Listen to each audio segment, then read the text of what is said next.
Ya, halo teman-teman semuanya. Kembali lagi pada video pembelajaran Olimpiade Kebumian. Di sini kita pada materi ke-6 akan melanjutkan materi ke petrologi ya. Nah, jadi untuk 3 video selanjutnya nanti akan berhubungan dengan petrologi. Yang pertama ini batuan beku ya di materi ke-6. Untuk selanjutnya nanti sedimen dan metamorf secara berurutan. Oke, kita lanjutkan. Nah, tadi udah singgung juga 3 batuan tadi udah aku mention juga.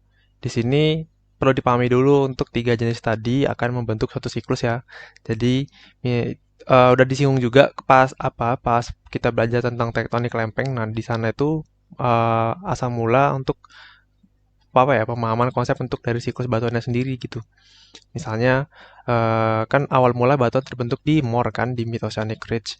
Nah, situ adalah awal mula pembentukan pembekuan dari magma menjadi batuan. Nah, nanti dari batuan tadi itu kan nanti dibawa atau bergerak ya menuju zona subduksi. Nah, di zona subduksi tadi itulah zona nanti yang dinamakan sebagai wilayah melting atau partial melting. Nah, dari melting tadi itu apa ya akan terbentuk batuan beku di sini. Selain juga kan udah terbentuk tuh batuan beku yang di zona Moor itu zona-zona batuan beku basa khusus umumnya. Nah, tapi nanti ini igneous rock ini atau batuan beku tadi akan terpisah jenisnya menjadi batuan asam, yang intermediate, yang lebih basah lagi, yang ultramafic ya. Itu di wilayah zona subduksi, di zona partial melting itu nanti akan ada terjadi pemisahan tingkat keasaman basa dari suatu batuan tadi gitu. Nah, setelah terbentuk tuh batuan beku di wilayah zona subduksi yang lebih beragam ya variasinya di sini. Ada asam, intermediate, sama basa. Itu nanti akan terkena efek misalnya bisa langsung ke wilayah zona metamorf tergantung dari derajat metamorfiknya ya. Nanti ada beberapa derajat, ada low grade, intermediate grade, sama high grade dari pembentukan metamorf. Dan ada yang nanti ketika dia udah tereksplor, maksudnya tereksplor kayak apa ya, tersingkap gitu ya, tersingkap. Baik itu nanti dia keluar melalui gunung api, celah-celah gunung api, atau dia melalui zona intrusi, baik itu intrusi langsung, ataupun dia melalui intrusi dari permukaan secara lateral kayak discordan, konkordan, dan lain-lain itu nanti jika dia berhasil keluar ke permukaan bumi dan dia terkena efek erosi, nah dia akan berubah menjadi batuan sedimen. Setelah nanti tentunya melalui proses diagenesa ya. Nah, diagenesa yang telah aku singgung juga di materi video sebelumnya yang pembentukan kristal itu. Nah, dari batuan sedimen juga nanti kadang eh, dia mengalami ini apa namanya burial penimbunan, heat, pemanasan, pressure, tekanan tinggi dan termetamorfis terbentuk batuan malihan menjadi batuan metamorf lagi. Nah, terkadang sih batuan sedimen itu ada langsung yang ke sini sih. Nah, ada langsung yang berubah jadi batuan beku jika dia terkena apa namanya panas yang terlalu tinggi dari atau juga dari batuan metamorf yang berubah jadi batuan beku kayak gitu. Untuk persebaran batuannya sendiri, umumnya sedimen itu menutupi hampir sekitar 70% wilayah permukaan bumi. Selebihnya itu batuan beku di bawah dan batuan metamorf juga di bawah. Kadang ada beberapa batuan beku dan metamorf yang tersingkap sih, gitu. Ini untuk wilayah persebarannya gitu. Yang ultramafik ya bagian basah ada di wilayah Moor. Yang asam itu ada di wilayah zona subduksi. Intermediate-nya juga ada di zona subduksi juga. Ya gitu.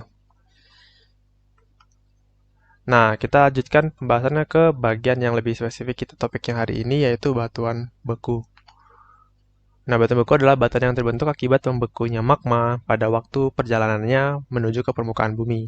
Nah, magma yang kita bahas itu merupakan cairan silikat volatil yang panas dan pijar yang terdiri dari beberapa unsur oksigen, silikon, aluminium, besi, magnesium, kalsium, natrium, kalium, dan banyak lagi. Nah, hasil dari rekristalisasi magma tersebut ini apa ya? Salah bahasanya. Hasil dari kristalisasi. Kalau dari rekristalisasi itu di batu metamorf. Sorry, sorry. Hasil dari kristalisasi magma tersebut membentuk berbagai macam jenis mineral dan mengikuti aturan tingkat kristalisasi itu dia mengikuti suatu prinsip yang disebut sebagai seri reaksi Bowen. Nah, reaksi Bowen ini dia tergantung dari derajat pembentukan suhunya. Ini ada beberapa derajat-derajat pembentukan suhu. Nanti itu juga akan mempengaruhi tingkat keasaman atau kebasahan dari batu tadi gitu. Misalnya yang paling ini olivin dia eh, basa, terus nanti dia makin ke bawah dia makin asam gitu.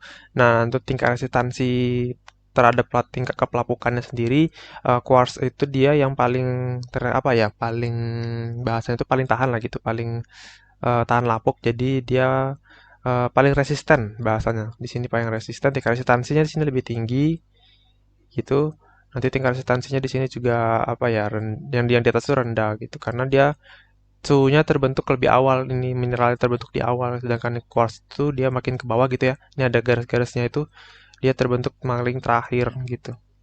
Nah, untuk bagian seri yang di sini, ini akan kita sebut sebagai seri discontinue atau seri yang tidak bersaling ke apa ya, tidak saling bersambungan. Jadi dia terbentuk secara bertahap. Misalnya dari olivin nanti terbentuk ke magnesium pyroxene, nanti magnesium kalsium pyroxene, ampibol, biotit, nanti setelah bergabung jadi feldspar, muscovite dan kuarsa.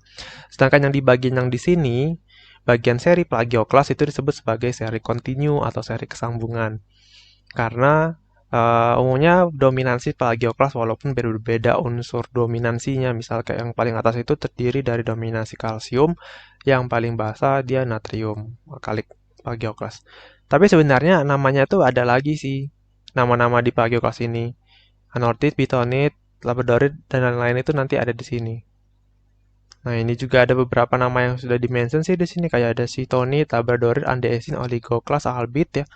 Kasanidin, ini kalium sanidin, sanidin, ortoklas, anortoklas. Nah, ini bagian yang di sini. Nanti setelahnya bergabung jadi sama ya, feldspar, muscovite, dan kuarsa.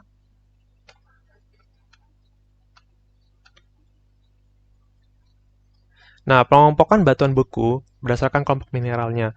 Ini disebut sebagai rock forming mineral. Sudah aku singgung juga di bagian pelajaran video yang mineral itu ya. Jadi mineralnya itu ada beberapa jenis. Ada mineral utama dan mineral tambahan. Dan mineral sekunder. Untuk mineral utama itu esensial mineral jika mineral tersebut terbentuk dari proses kristalisasi yang magmanya langsung terbentuk. Biasanya ada dalam jumlah yang cukup banyak. Ya, jadi dia mendominan persentasenya. Dan menentukan nama dari batuan tersebut. Contoh, olivin, ini mineralnya ya. Ada olivin, ya ini mineral golongan olivin pyroxene, plagioklas, olivin pyroxene, ampibol, biotit, plagioklas, ya feldspar, muscovite, kuarsa, dan feldspatoid. Feldspatoid, bukan salah tipu lagi nih, feldspatoid. Oke, selanjutnya ada mineral tambahan atau aksesori mineral. Ya, ini mineral terbentuk dari kristalisasi magma, tapi kehadirannya sedikit. Ya, kurang dari 5% dari total volume mineral yang ada. Dan tidak menentukan nama atau sifat dari batuan itu. Contohnya yang aksesoris itu ada apatit, zirkon, magnetit, hematit, rutil, dan lain-lain. Jadi ini hanya apa ya, kehadirannya tidak terlalu berpengaruh gitu terhadap penamaan dari batuannya itu juga gitu. Terus ada mineral sekunder. Mineral sekunder ini mineral hasil ubahan dari mineral-mineral primer. Jadi mineral utama yang mengalami perubahan selama proses pembentukan kristalisasi itu disamakan sebagai mineral sekunder. Bisa saja terjadi juga karena proses pelapukan alterasi hidrotermal yang udah juga disinggung di proses pembentukan kristal ya, bagian pembentukan mineral sekunder. Itu ada proses alterasi hidrotermal atau hydrous alteration dan juga metamorfosa. Contohnya ada klorit, epidot, serisit, kaolin, dan aktinolit. Nah ini, untuk pembagian golongan mineral berdasarkan tingkat keasamannya, ini ada bagian yang paling basa. Ini yang paling basa ya. Yang paling basa, yang ini yang asam, paling asam deh. Nah, ini intermediate. Intermediate ini nanti kalau aku pecah jadinya kayak ini basa, ini asam. Tapi ini tetap golongan apa ya? Golongan yang ini intermediate sih sebenarnya. Intermediate.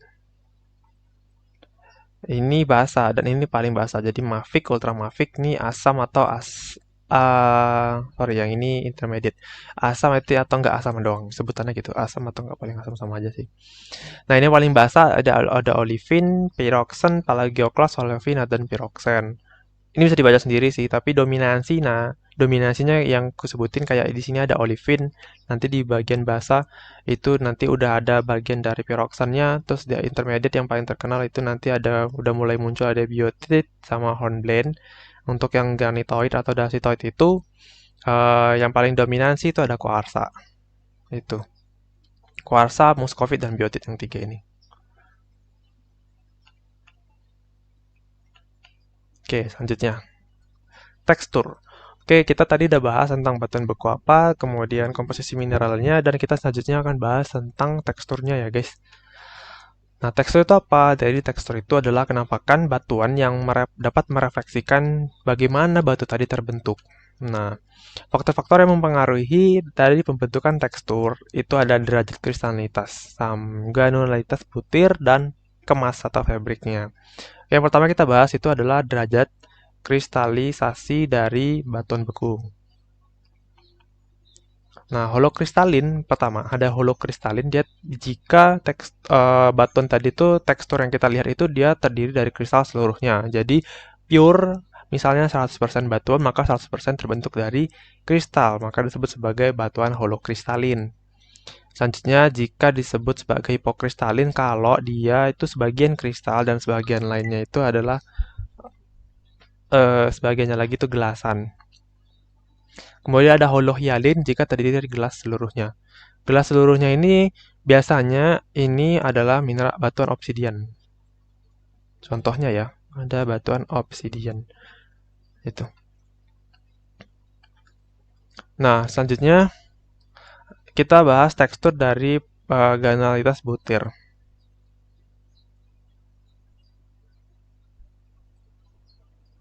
Nah, nih faktor yang mempengaruhi tekstur berikutnya adalah besar butir ya atau granulitas. Nah, ada beberapa sebutan istilah yang perlu teman-teman pahami yaitu adalah faneritik. Jika kristal-kristalnya itu dapat dilihat dengan mata biasa, maka kita sebut sebagai batuan objek megaskopis. Jika dia bisa kita lihat dengan mata kita langsung tanpa ada alat bantu untuk melihatnya gitu. Khusus untuk batuan bertekstur faneritik ini, ukuran butirnya dapat ditentukan sebagai berikut. Yang pertama ada yang kita sebut sebagai batuan yang bertekstur faneritik halus jika dia besar butir kurang dari 1 mm. Kemudian ada yang berukuran sedang jika dia itu ukurannya 1-5 mm. Kasar jika dia 5-3, ini 5 mm sampai 3 cm ya. Atau 0,5 cm sampai 3 cm gitu. Kemudian ada sangat kasar jika dia besar butirnya besar dengan ukuran lebih dari 3 cm. Itu disebut sebagai tekstur faneritik sangat kasar. Nah, selain dari faneritik, kita pahami ada istilah yang disebut sebagai batuan afanitik. Batuan afanitik itu jika kristalnya sangat halus atau dia kata yang kita sebut sebagai amorf. Amorf itu bentukannya tuh kayak padatan polosan gitu, padatan polos yang dia itu emang bener-bener homogen gitu kelihatannya. Kayak kebayang nggak sih kayak teman-teman ngeliatin apa ya? Ya sabun deh, sabun kan nggak ada butir-butir kan, ya kan jadinya amorf, jadi kayak homogen gitu bentuknya. Nah, dan kita tuh harus pakai alat bantu, mikroskop biasanya juga mikroskopnya itu mikroskop elektron. Maka ini dikatakan sebagai objek dari objek mikroskopis gitu. Nah, berikutnya ada juga batuan yang disebut porfiritik. Jadi porfiritik itu gabungan dia vaneritik sama afanitik. Tapi nanti ada juga porfiritik tuh yang interaksinya dengan vaneritik sama afanitik. Jadi nanti ada porfiroafanitik sama vanerik porfiritik. Vaneroporfiritik. Jadi ada gabungan keduanya. Nah, batuan bertekstur porfir itu jika ukuran fenokris itu dan massa dasarnya dapat kita pisah secara langsung. Jadi kayak butiran-butiran mineral sama massa dasar atau bagian yang antar mineralnya itu tuh bisa kita cek dengan jelas gitu. Oh, ini berarti batuannya porfir. Untuk kita tahu batuan porfir tadi dominan afanitik atau vaneritik atau yang kita sebut nanti sebutannya itu sebagai porfiroafanitik sama vaneroporfiritik ya sebutannya tadi ada porfiroafanitik sama dibalik aja sih sebutannya. Ini penamaan porfir sama porfiro di afanitik sama porfiro di vaneritik. Vanero porfiritik. Nah, ini. Nah, jika dikatakan porfirofanitik jika masa dasarnya itu lebih dominan daripada fenokris. Dan kita sebut sebagai vaneroporfiritik, ini masa dasarnya dominan ya.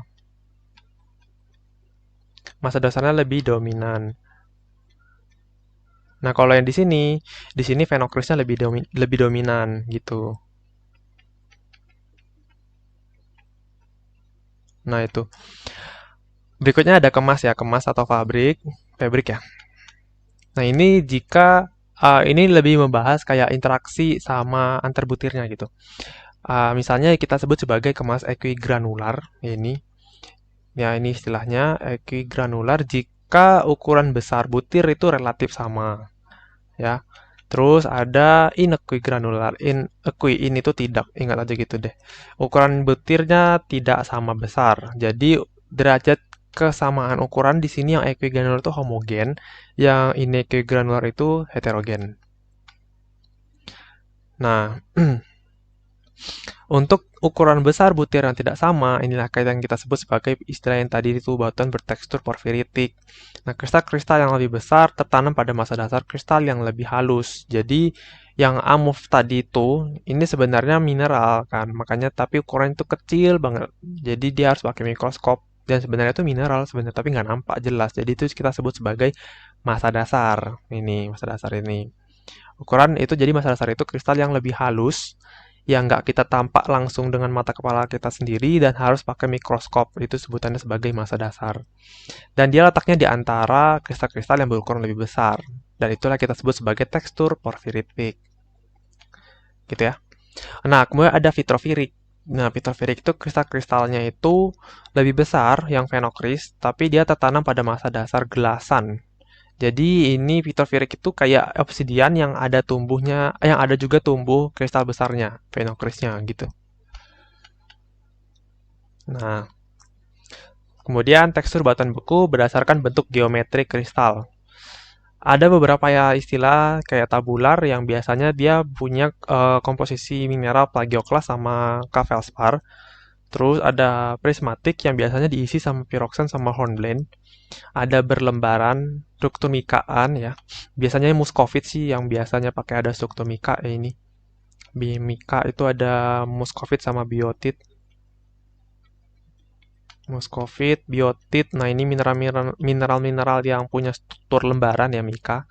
Kemudian ada poligonal yang biasanya diisi sama mineral kuarsa dan olivin. Nah itu. Jadi tekstur batuan tadi juga dipengaruhi sama geometri kristalnya. Kayak gimana bentuk kristalnya tadi akan mempengaruhi bentuk geometri atau tekstur dari si batuan beku tadi gitu. Nah, selanjutnya kita bahas tentang struktur batuan beku.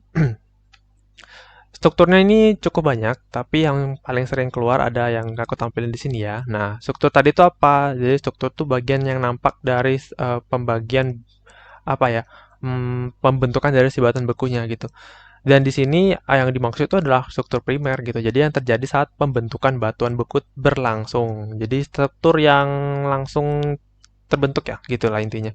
Struktur batuan beku tadi sebagian besar hanya dapat dilihat di lapangan. Jadi kita harus ke lapangan untuk bisa lihat secara secara generik umumnya ini tuh batuan itu tuh punya struktur apa. Jadi harus dicek keseluruhan dari objek objek di mana batu itu ada. Jadi nggak bisa kita cek melalui hand specimen. Bisa sih melalui hand specimen, hanya beberapa aja. Nanti kayak contohnya di bagian struktur skoriaan itu bisa kita cek langsung pakai hand specimen. Hand specimen itu batuan yang bisa dipegang ya, gitu aja intinya. Benda yang bisa dipegang, mau itu mineral, batuan, yaitu dia katakan sebagai hand specimen kalau kita bisa pegang batunya. Dimensinya sangat besar, jadi harus dicek. Contoh yang sangat besar itu nanti kayak ada tekstur bantalan sama tekstur apa ya? Aku lupa. Ini kekar join, kolumnar join. Oh ya, kekar kolumnar. Nah, itu ukurannya bergedek gitu.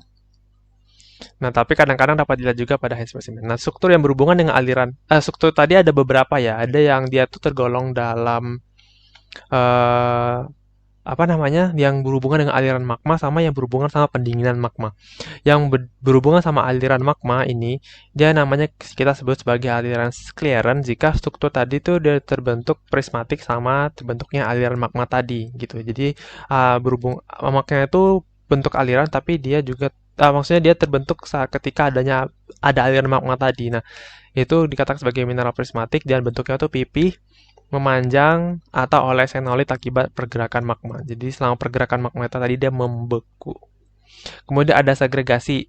Ini dia struktur pengelompokan mineral yang biasanya mineral-mineral mafik ya diisi sama mineral-mineral basa. Contohnya kayak ada uh, ortoklas sama plagioklas ya, tapi masih dalam kelompok kalsium ya, kayak kalsium plagioklas yang bagian seri atasnya itu. Nah, itu juga mengakibatkan perbedaan komposisi mineral pada batuan induknya gitu.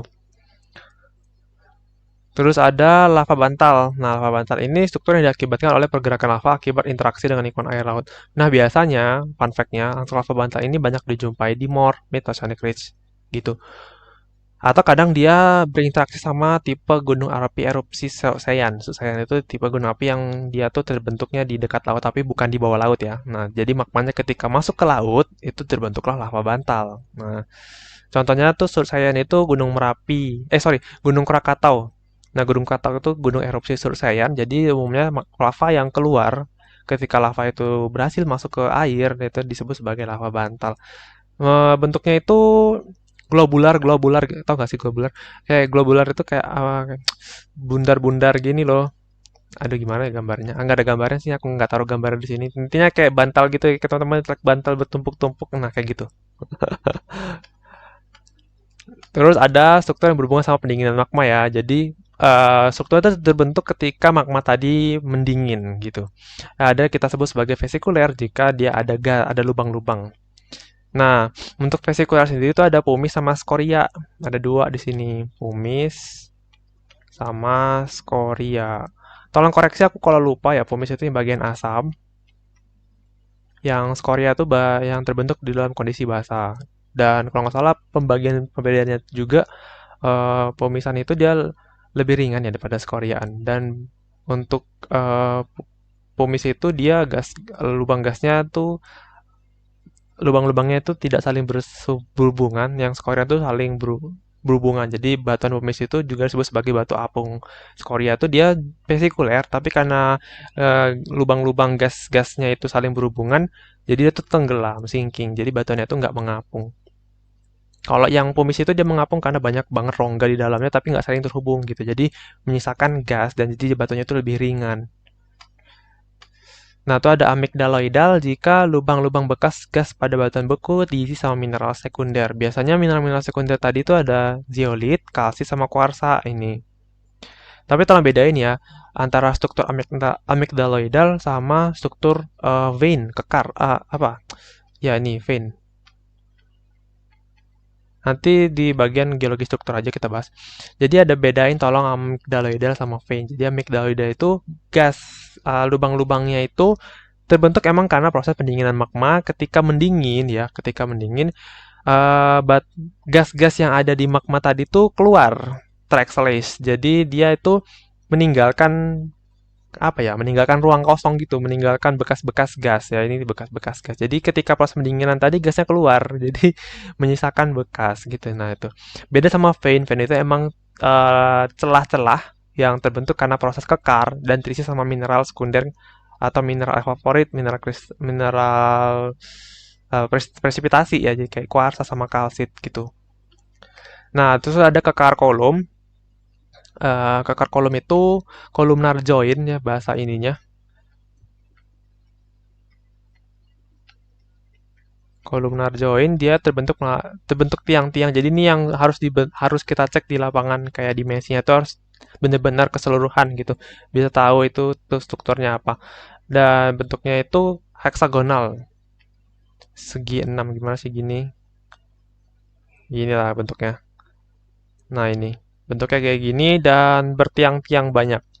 Bertumpuk-tumpuk gitu. Nah, di mana sumbunya tegak lurus terhadap arah aliran. Nah, itu ya. Terus ada kekar lembar. Ini sheet joint. Aku hapus dulu ya. Ini ada set join atau kekar lembar. Terbentuk lembar-lembaran biasanya pada tepi atau intrusi besar akibat hilangnya beban.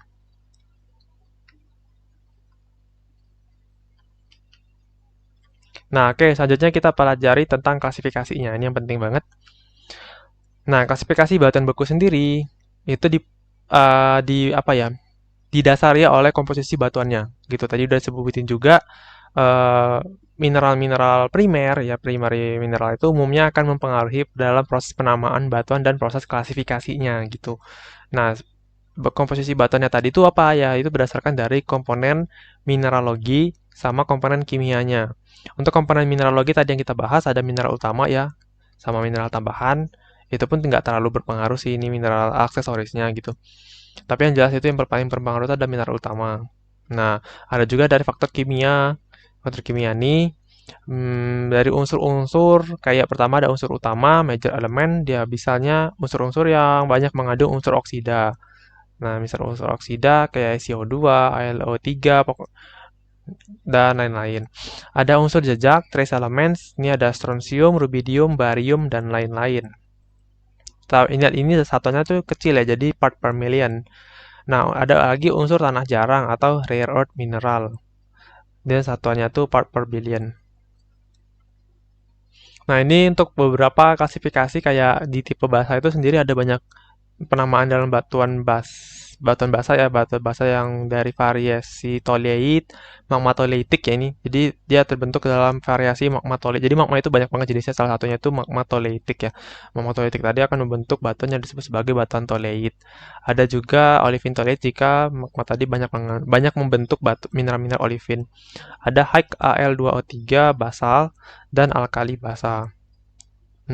Dan ini juga ada proses penamaan batuan beku berdasarkan persentase dari silikanya.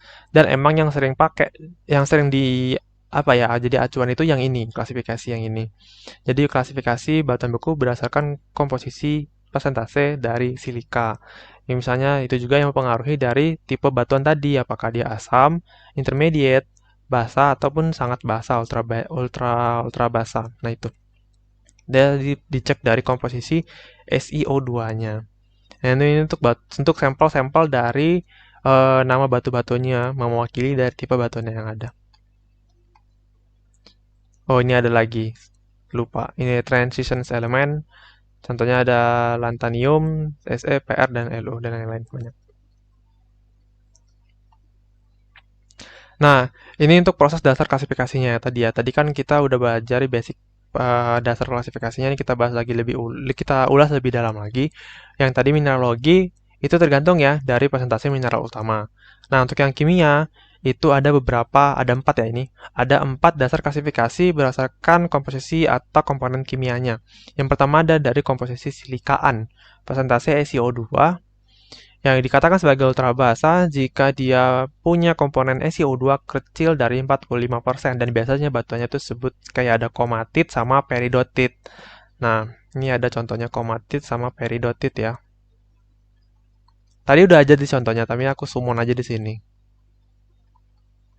Nah, terus ada basa. Basa itu 45 sampai 52, komponen batuannya itu ada andesit sama gabro ya.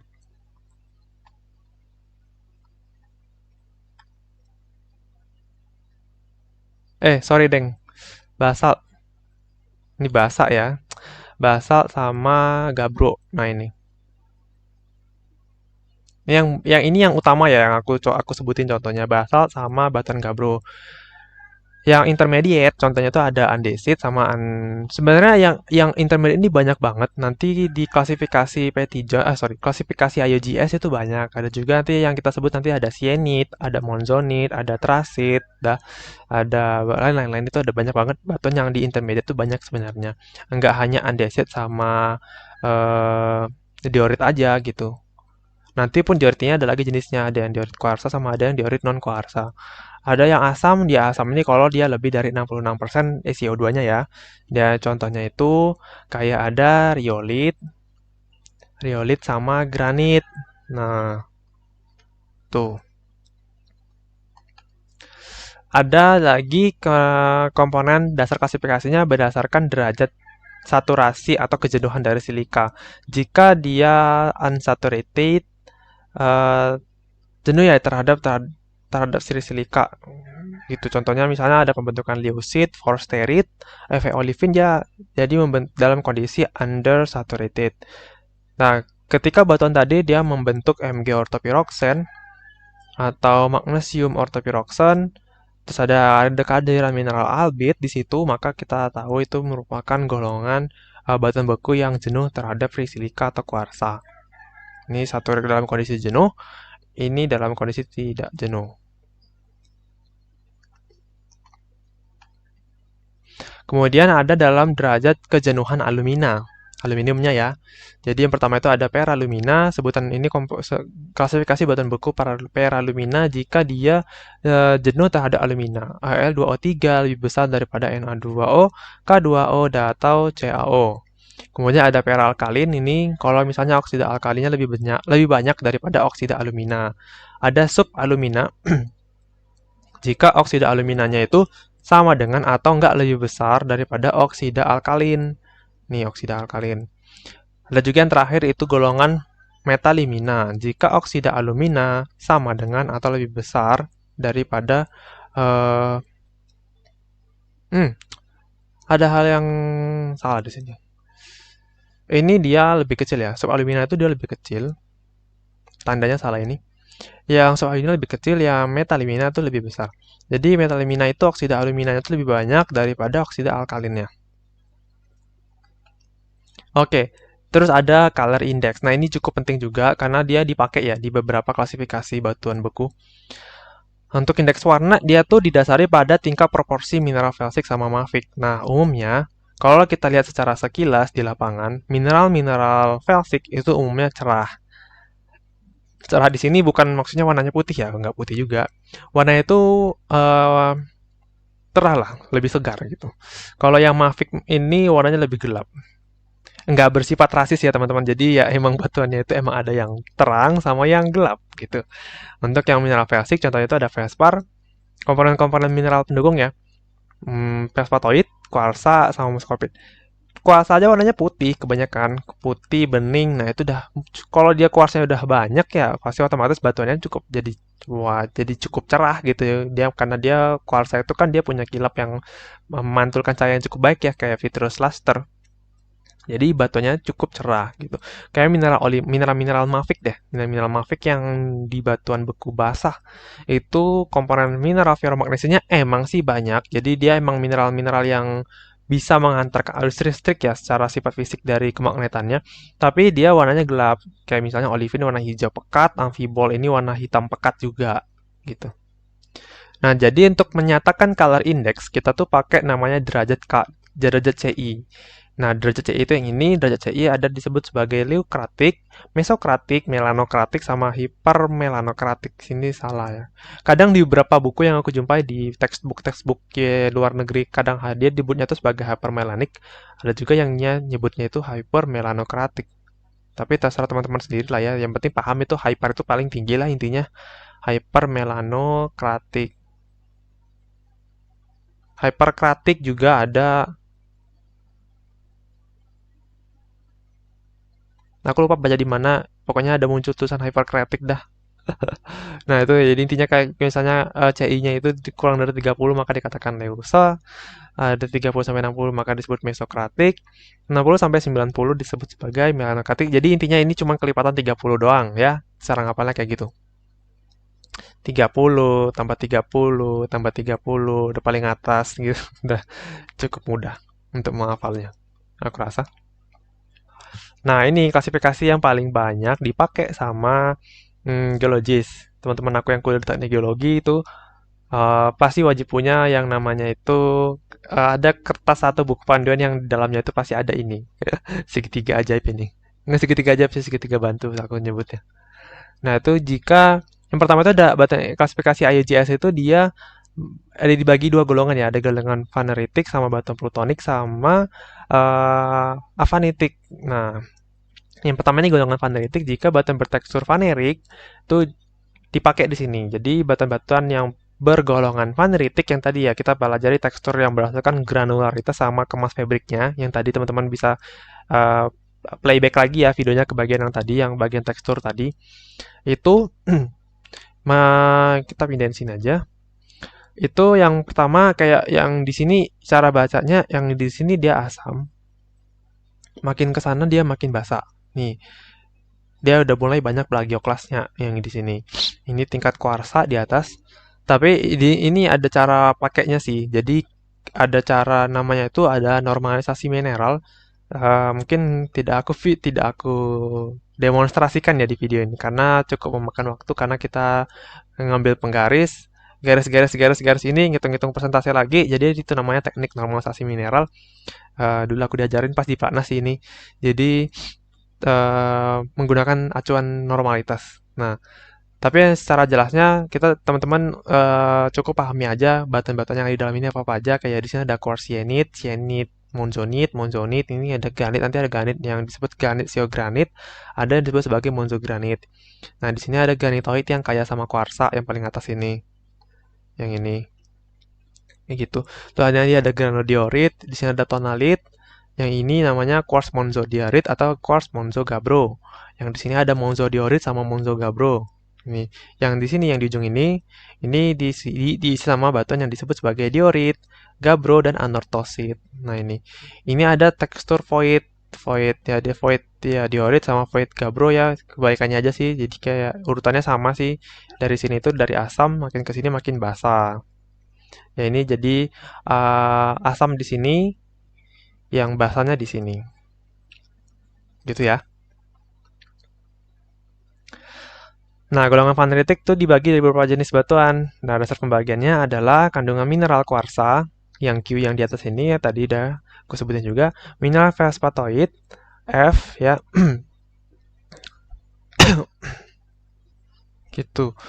Nah, tadi udah bahas tuh mineral felspatoid. Jadi apa sih mineral felspatoid itu? Kita apa ya? Kayak aku dari tadi ngebahas ada void juga, tapi aku nggak jelasin tadi aku lupa deh. Nah, mineral felspatite itu intinya dia tuh sama kayak mineral felspar, ya, tapi dia komponen utama pembentuk dari mineral felspatite itu dia ada kandungan lagi kayak dia tuh berikatan sama natrium atau dia tuh sama kali K tapi dari dominansinya itu dari aluminiumnya gitu.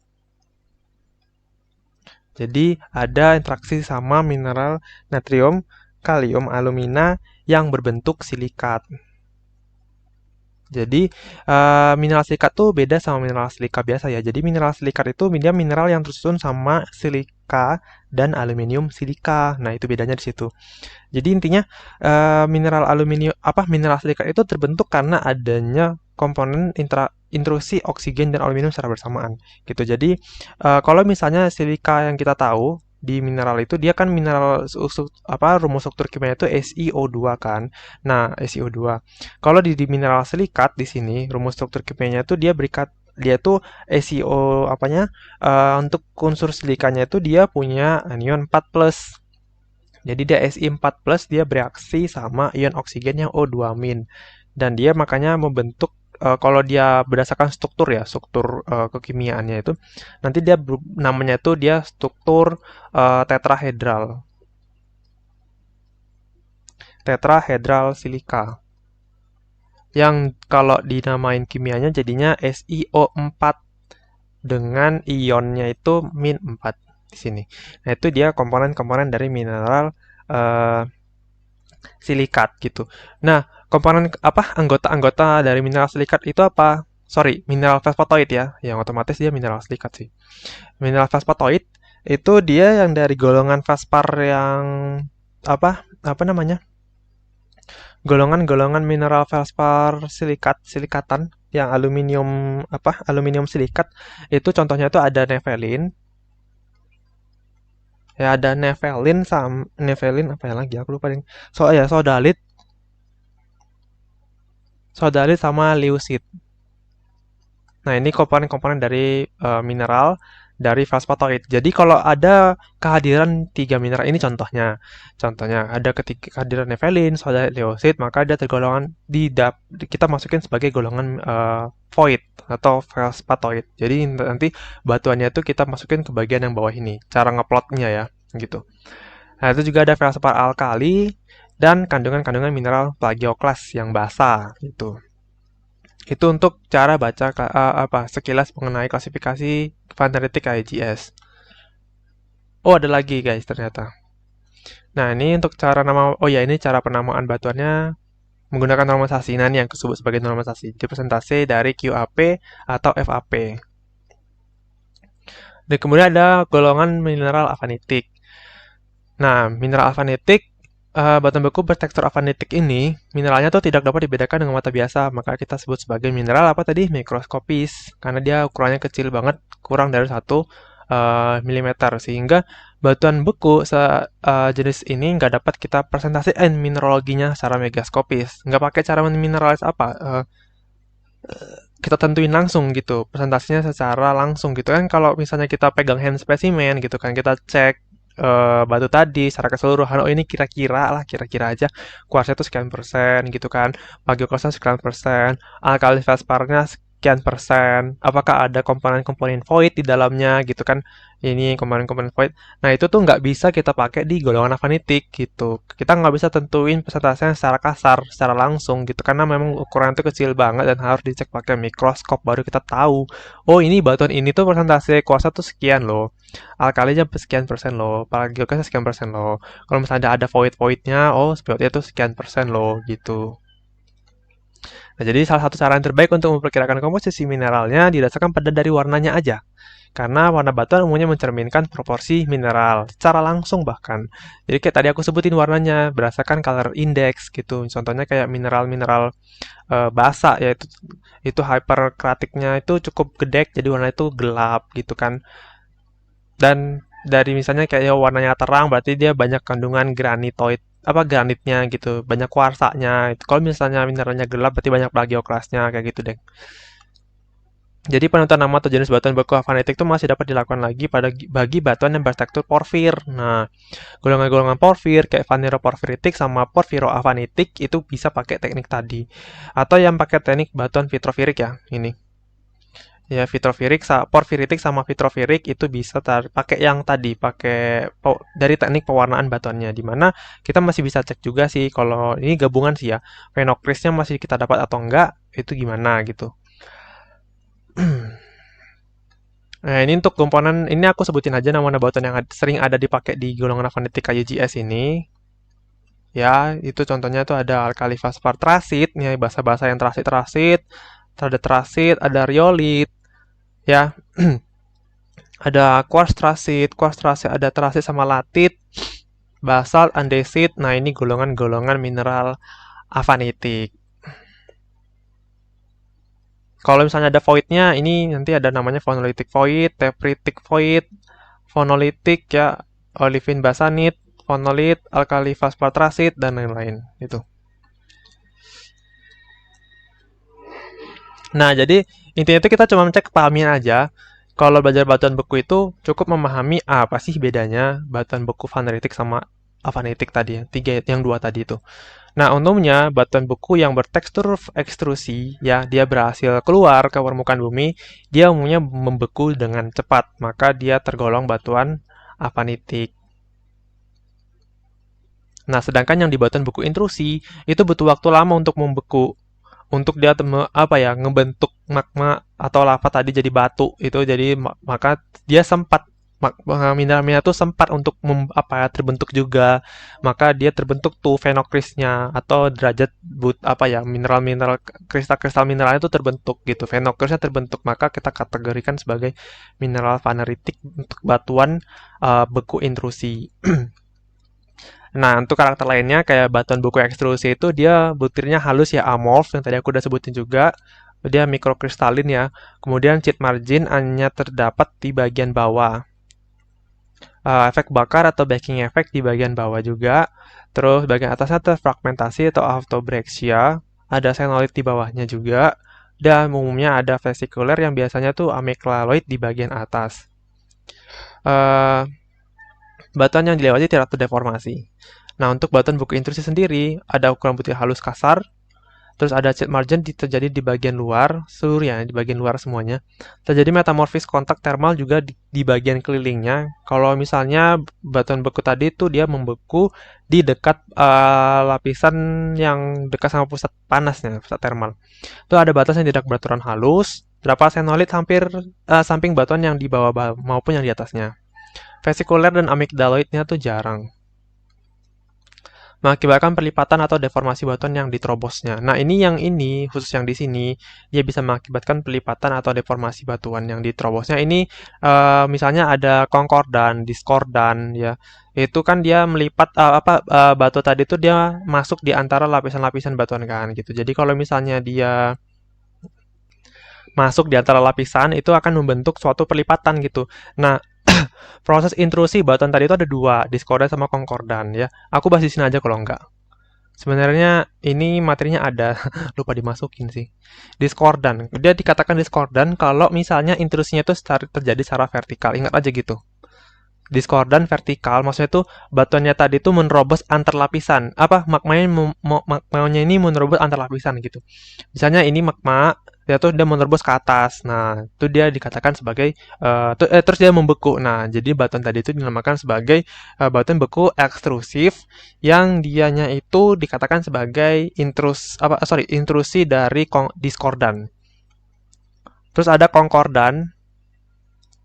Ya, kalau konkordan ini dia itu batuannya itu terbentuk atau magmanya tadi menerobos antar lapisan secara horizontal atau lateral. Jadi dia menyamping gini. Nah, itu dia menyamping ya ini. Nah, ini. Nah, konkordan menyamping. Biasanya sih baik itu diskordan ataupun konkordan ini dia bisa juga sih dikatakan sebagai batu beku ekstrusif kalau ya tanda kutip dia berhasil keluar ke permukaan gitu. Kalau nggak keluar ya tetap dikatakan sebagai batuan beku intrusi ya teman-teman. Nah itu. Untuk konkordan sendiri, aduh aku buat di mana ya? Buat di sini aja. Mumpung gambarnya belum gue keluarin. Konkordan deh di sini konkordan. Yang konkordan tadi yang ini ya yang menyamping itu nanti kita tahu namanya itu adalah seal. Seal tadi kalau misalnya dia itu nggak mengakibatkan perlipatan. Jadi selama proses seal tadi itu muncul, dia hanya ada efek senolit di samping batuan yang di bawah maupun yang ada di atas nih yang maksudnya di bawah sama yang di atas tadi ada senolit. Oh iya, tadi aku lupa masukin tuh di struktur ada senolit sama senokris. Lupa. Jadi ada dua ya struktur tambahan lagi, ada senolit sama senokris. Baru ingat tadi nih bahas senolit deh. Tadi nggak ada ya di situ ya di bagian struktur.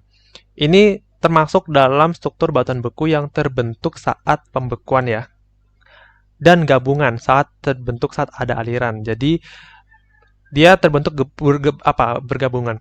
Dia terbentuk saat adanya aliran dan selama proses aliran itu dia membeku. Nah, jadi dia tuh menggesek batuan-batuan yang ada di sekelilingnya itu jadi ada batuan-batuan yang masuk ke dalam batuan beku tadi. Nah, itu ya dikatakan sebagai senolit. Jadi ini batuan beku kan, tapi di dalam batuan beku itu ada batuan-batuan lain. Nah, ini dikatakan sebagai senolit. Ada lagi nama senokris. Konsepnya sama, tapi di sini yang jadi isi dari batuan beku tadi adalah kristalnya langsung. Dan itu bukan kristal batuan beku murni. Misal, ada batuan beku granit, komposisi mineral utama atau kristal mineral utama yang terbentuk misalnya ada kuarsa, biotit, sama muskovit. Nah, ternyata ada mineral lain, ada kristal lain gitu yang bukan komponen dari batuan atau bukan komponen mineral kristal dari si batuan granit tadi. Nah, itu katakan sebagai struktur senokris. Ya, ini ada kristal-kristal yang lain ya di sini. Ini kristal.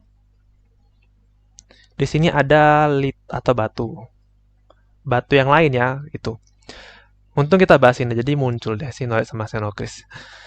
Nah, jadi seal itu tadi dia hanya terdapat senolitnya aja, tapi dia nggak mengakibatkan perlipatan atau deformasi batuan di sekeliling dari proses intrusinya. Itu seal. Jadi dia datar-datar aja. Terus ada yang ini yang datar aja ya. Buatnya datar aja dah. Datar aja. Nah, terus ada namanya itu lakolit. Lakolit itu dia tuh tubuh batuan beku yang berbentuk kubah dom. Jadi deformasi atau pelipatannya tuh ke atas. Nah itu ya, jadi dia membentuk kubah. Jadi di mana lapisan yang batuan yang asalnya itu datar jadi melengkung akibat penerobosan tubuh batuan ini gitu. Sedangkan bagian dasarnya tuh tetap datar. Jadi kalau aku gambar deh, sil itu gambarnya tuh kayak gini. Nih, kalau lakol itu gambarnya gini. Nih, jadi dia mengakibatkan lapisan yang ada di atasnya ini jadi terlipat secara tidak langsung. Nah, terlipat secara langsung deh, sorry. Dia terlipat secara langsung.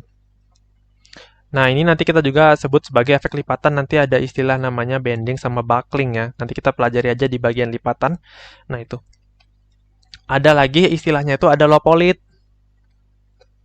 Lopolit itu kalau aku gambarin ya, bentuknya itu dia batuan yang kebalikan dari si lakolit. Jadi dia tuh malah cembungnya tuh ke bawah gini, bagian atasnya datar. Jadi lipatannya atau deformasi batuan yang diterobosnya akan melipat ke bawah. Nih, melipat ke bawah. Terus ada lagi yang terakhir ada kita sebut sebagai pakolit. Ya ini hafalan ya teman-teman. Jadi mau nggak mau dihafal gitu sih. Tapi saling ngapal sambil ngapal itu dibayangin gitu. Jadi kita tuh ngingetnya tuh lebih lama gitu. Kalau kita ngapal doang, tapi kita nggak tahu itu apa yang kita hafalin, kita nggak tahu apa yang kita baca gitu ya. Jadi susah buat ngertiinnya. Ini pakolit ya bentuk gambarnya itu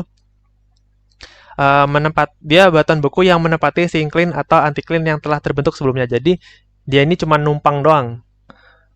Dia tuh cuman ngisi doang yang udah ada gitu. Kalau yang dilakukan sama Lapoe itu dia mengakibatkan pelipatan deformasi batuan. Tapi kalau Pakoid ini dia nggak mengakibatkan pelipatan atau deformasi batuan, tapi dia cukup apa ya, mengisi kekosongan lapisan struktur yang telah ada gitu. Jadi kayak misalnya, oh ini ada, nah ini, nah ini ada rongga nih, rongga akibat proses deformasi. Secara tenaga yang lain gitu. Tiba-tiba ada magma masuk, magmanya masuk ke sini. Terus dia masuk mengisi seluruh dapur, bukan dapur sih, ruangan yang udah kosong ini. Nah, itu dia pakolit. Bisa bentuknya cembung ke bawah, cembung ke atas, atau bersamaan cembung ke atas, cembung ke bawah. Jadi cukup, ya intinya dia cuma mengisi kekosongan yang ada. Mengisi kekosongan hati. Iya, iya, iya, iya, mengisi kekosongan hati dong. Nah, berikutnya ada di Skordan. Di Skordan itu ada dike ya, ini kayak dike itu menerobos secara vertikal ke atas ya. Tuh ada batolit juga, itu dapur magma yang membeku, yang ukuran itu biasanya lebih dari 100 km pangkat 2 deh. Itu ada stok. Stok itu di Skordan di sini ya. Di Skordan ada batolit tadi, ada dike, sama ada ini apa sih namanya? Oh ya, tadi aku udah bilang sih. Lupa. Stok stok itu kayak batolit tapi lebih kecil aja. Ya gitu sih. Itu ya teman-teman untuk batuan beku intrusi sama batuan beku ekstrusi. Efek bakar ini sebenarnya ini ya, yang dibakar itu batuan di sekelilingnya sebenarnya. Efek bakar ini di bagian bawah muncul di bawah itu ya batuan yang dibakar di sekelilingnya kan batuan beku kan lebih panas gitu. Nah, ini untuk gambar ya. Jadi aku hapus dulu deh. Nah, ini kurang untuk batuan beku ekstrusi bisa kelihatan jelas ya bentuknya tuh amorf gitu, halus kayak gini. Ini gambarnya halus yang di basal, ini andesit. Tapi ini andesit ya, andesit porfir ya. Soalnya ini ada butir-butiran phenocryst yang lebih besar. Kelihatan ya. Ini nampak banget phenocryst, terus ada massa dasar yang lebih halus yang kayak gini. Ini halus, nih halus halus halus. Itu ada riolit, nih riolit kayak gini. Untuk yang batuan beku intrusi, ya ini kayak gabro, ini ada diorit, ada granit. Nah, yang hitam-hitam ini nih yang namanya biotit, tenggak muskovit. Yang putih-putih ini namanya quartz. Tapi ada sih batuan diorit yang nggak ada quartznya. Ada. Nah, ini teman-teman aku kasih tahu, ini gak bagian yang perlu dihafal, ya, perlu dihafal. Jadi teman-teman perlu hafal ini. Aku juga dulu hafal ini. Sekarang masih hafal tapi lupa-lupa dikit sih untuk lokasinya. Jadi ini dihafal sih. Jadi kayak ada glacis, struktur gelasan itu nama batunya obsidian atau pitchstone atau perlit. Ada fine grain avanitik ini untuk avanitik yang butirnya halus. Ya ini contoh-contoh mineralnya ini ada riolit, trasit, latit, baik itu trasin andesit ataupun yang latit biasa, ada dasit, ada andesit, ada basal. Itu ada yang bentuknya vaneritik medium. Butir-butirnya tuh antara kasar sama halus gitu. Namanya itu ada batuan atau aplit sama batuan tuh dolerit sama diabas. Nah, ini. Terus ada batuan eh, dia tuh teksturnya vaneritik dan butirnya butir kasar. Itu nama batunya tuh ada granit, sienit, monzonit, quartz, dierit sama diorit. Di Gabbro ada untuk bagian yang ultramafiknya diisi sama peridotit, dunit, pyroxenit, sama hornblendit. Nah, ini ada CI Color Index. Jadi ini ada apa ya, teman-teman nanti cek sendiri bagian yang tadi, yang bagian Color Index itu eh, ini apa namanya, harus tahu kalau misalnya color index semakin gede itu dia makin asam gitu deh. Kalau dia misalnya color indexnya kecil dia eh, makin asam gitu. Jadi kayak misalnya di granit sama sienit, kita ambil contoh ya cara plottingnya. Granit sama sienit deh. Ini tergolong dalam batuan leosokratik. Batuan-batuan leosokratik merupakan batuan yang CI-nya itu kurang dari 30%. Ingat ya, CI 30%. Nah ini 0 sampai 10. Maka dia kategori golongan batuan leosokratik berdasarkan warna batuannya atau color indexnya. Untuk monzonit sampai diorit ini 10 sampai 40. Maka dia ada sedikit leosokratik sama ada sedikit meso. Di sini ada leoso sama di sini ada mesonya juga. Untuk Gabbro dia 40 sampai 70 ya guys. Jadi 40 dia ada mesonya juga. Ada mesonya, ada melano juga, ada melanokratik. Dan ya, nggak sampai hyper sih. Hyper 90 kan.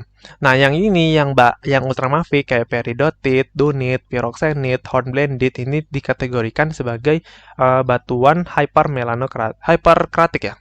Hypermelanik. Nah, hypermelanik karena color indeksnya lebih dari 90.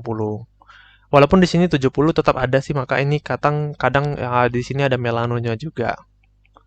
Gitu ya. Nah, ini ada komponen ada atau tidaknya kuarsa. Kalau misalnya dalam color index 0 sampai 10 gitu ya, ada kuarsa, maka kita kasih nama granit. Kalau misalnya nggak ada kuarsanya, kita kasih nama sienit. Nah, begitu juga bagian yang di sini, yang di bagian mesokratik sama melanokratik. Sorry deng, meso ya ini, meso dong. Mesokratik ya, 10 sampai 40 CI. Kalau misalnya ada kuarsanya, kita sebut sebagai quartz diorit. Kalau misalnya nggak ada kuarsa, kita sebutnya sebagai diorit. Dan umumnya diorit itu emang nggak ada kuarsa. Karena kuarsa itu kan udah mineral asam ya. Dan ini udah hampir mendekati basa. Terus selanjutnya dari persentase dan komposisi plagioklas. Ini dari kuarsanya, ini dari plagioklasnya. Nah, plagioklas itu kan muncul pada batuan beku basa ya. Nah, jadi misalnya kayak dari quartz diorit sama diorit atau enggak dasit sama andesit itu eh, kalau misalnya si plagioklasnya banyak sodium, nah itu jadinya namanya itu dasit, andesit, quartz diorit sama diorit. Tergantung lagi nanti caranya tuh cek lagi apa dia vanetik, apa dia vaneritik gitu. Terus nanti kalau plagioklasnya itu banyak kalsium gitu ya, namanya itu basa. Ini basa sama Gabbro. Cek lagi apakah dia butirnya halus, yang ini halus, atau dia butirnya kasar, yang ini apa dia vanetik sama vaneritik gitu. Nah ini perbandingan nih antara plagioklas dan K-felspar. KF ini K-felspar. K-felspar. Nah, dicek tuh, kalau misalnya K-felspar lebih banyak daripada plagioklas. Nah, dan juga kalau misal dia tuh tekstur batuannya tuh vaneritik, dia tuh kasar, namanya tuh garanit sama sienit. Kalau dia halus, maka riolit sama trasit. Nah, kalau misalnya KF sama plagioklasnya itu cenderung seimbang ya, K-felspar sama plagioklasnya cenderung seimbang. Kalau dia fine grain atau butir halus apanitik, namanya itu latit atau trasian andesit. Kalau misalnya bertekstur vaneritik, maka dia namain sebagai batuan monzonit. Nah, terus kalau misalnya plagioklasnya lebih banyak daripada K-felspar, maka kita kasih nama yang ini, yang tiga ini. Kalau dia misalnya medium vaneritik, itu vaneritik butirnya medium itu namanya dolerit sama diabas. Untuk yang afanitik namanya dasit, andesit, sama basalt. Kalau yang vaneritik namanya ini quartz, diorit, sama gabbro. Kalau misal kondisi plagioklas lebih banyak daripada feldspar. Nah, juga ada yaitu kalau misalnya dalam kondisi nggak ada feldspar sama sekali, yang ada hanya plagioklas, dominansi plagioklas. Nah, ini yang kita sebut sebagai tadi udah sebut ulang-ulang berkali-kali juga, batuan basa atau ultramafik. Ya.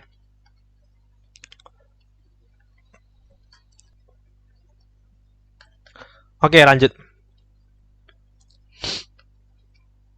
Nah, ini ada tambahan, slide tambahan ya. Ini teman-teman bisa di post aja, nggak aku jelasin, tapi aku jelasin nggak aku jelasin semuanya, cukup sampelnya aja ya. eh Cara bacanya itu, ini cara mengidentifikasi warna dan tekstur batuan dari batuan beku. Misalnya teman-teman main-main ke lapangan gitu ya, dapat batu gitu ya, nggak tahu itu batunya apa dah, asumsi aja itu batu beku gitu kan. Terus kita cek dulu tuh warnanya, kita cek dulu warnanya. Warnanya itu sorry, butirnya. Kira-kira ada nggak sih kristal yang ukurannya itu agak gede, yang itu kita sebutin sebagai vaneritik ya, atau butir kasar. Atau itu dia tuh batuan beku yang kita jumpa di lapangan itu kayak amorf gitu nggak sih? Kayak polosan gitu. Itu berarti butirnya halus. Nah, nanti cek dulu warnanya habis itu. Warna itu ada cerah, intermediate, sama warna gelap. Kalau misalnya warnanya cerah, berarti itu bisa di apa namanya, di preasumsi ya, masih preasumsi itu granit. Kalau misalnya warnanya gelap, itu gabbro. Coba cek dulu warna yang lain, apakah ada warna hijau-hijaunya, apakah ada butiran-butirannya, ada dikit-dikit hitamnya gitu. Nah, itu berarti peridotit. Itu juga yang di fine grain. Nah, ini yang dari phenocryst, dari pengasah dasar di ground mesh, untuk ukuran kristal gitu. Ini yang khususnya dalam tekstur porfi ya, tekstur porfiritik gitu. Terus ini ada yang glassy, ada pasti obsidian sih. Ada vesikuler, nah ini ada pemis sama skoriaan, ada vesikular basal. Nah, pemis yang asam, skoriat itu yang apa ya? Yang ini apa sih namanya? Basa. Nah, yang pumice itu tadi batu apung ya namanya, teman-teman. Jadi dia itu eh apa tadi, lubang-lubang gasnya itu tadi tidak saling berjumpa, makanya dia bisa mengapung. Kalau di skoria itu dia saling berjumpa, dia makanya tenggelam. Yang ini fragmental sih. Jadi ini materinya terpisah ya. Ini sebenarnya materi batuan piroklastik ya, teman-teman. Nah, batuan piroklastik, jadi ini tidak aku jelasin di sini. Aku jelasin di video yang terpisah. Oke, cukup sekian. Oh ya, sebelumnya kita belajar dulu soal. Ini aku ada punya soal. Yang pertama ada OSN tingkat kabupaten tahun 2019. Soalnya seperti ini. Batuan beku di bawah yang punya tekstur vaneritik. Ingat ya, vaneritik berarti dia punya coarse grain phenocryst. Jadi kristal-kristal yang berukuran kasar, besar gitu. Nah, itu ada apa aja? Ingat ya, vaneritik. Ada riolit. Itu dia avanitik. Salah. Latit avanitik, terasa avanitik, granit vaneritik. Yang B, cyanide. Cyanide itu vaneritik. Monzonite juga vaneritik. Tapi latit itu dia sama terasit di avanitik. Terus yang C, cek dulu andesit. Andesit itu dia avanitik. Salah. Granit vaneritik. Gabbro itu vaneritik. Peridot. Granit, gabbro, peridotit juga vaneritik. Tapi andesitnya salah ya. Terus yang D, ada peridot itu vaneritik iya, granodiorit iya, diorit itu iya, tapi andesitnya enggak. Andesit itu dia vanitik. Maka jawabannya itu adalah E. Granit, sienit, monzonit, dan gabbro. Terus yang kedua ada soal OSN tingkat provinsi tahun 2017. Salah satu komponen penting pembentuk mineral seperti emas dan tembaga di Papua adalah intrusi batuan beku. Nah, intrusi tersebut merupakan batuan beku dalam atau plutonic igneous rock. Tekstur vaneritik, tandain ada tekstur vaneritik ya. Misal mineralnya berbutir kasar hingga sedang, tandain ada sedangnya. Agak gelap, tandain lagi warnanya. Jadi catat ya, ini ada teksturnya vaneritik, butirnya ada kasar, tapi juga ada sedangnya. Nah, ini perlu diwaspadai, ada sedangnya. Kandungannya tuh ada plagioklas. Oh, ada plagioklasnya malah. Plagioklas itu udah pasti, tapi ada juga sih plagioklas yang untuk asam, tapi dia plagioklas sodium. Dan umumnya plagioklas yang basa itu ada di batuan basa juga sih, plagioklas kalsium ya umumnya. Melebihi ortoklas, oh ternyata dia melebihi Kfelspar, berarti tadi ini dia itu kecil daripada PL-nya. Berarti Kfelspar lebih kecil daripada plagioklas karena dia melebihi ortoklas kan plagioklasnya. Dan tidak mengandung kuarsa, berarti no quartz ya. Nah, ini. Maka pada gambar itu kita dapat sebut ini adalah. Nah, tadi ini udah ada di tabel yang aku tunjukin tadi kan. Jawabannya diorit. Udah gitu aja sih.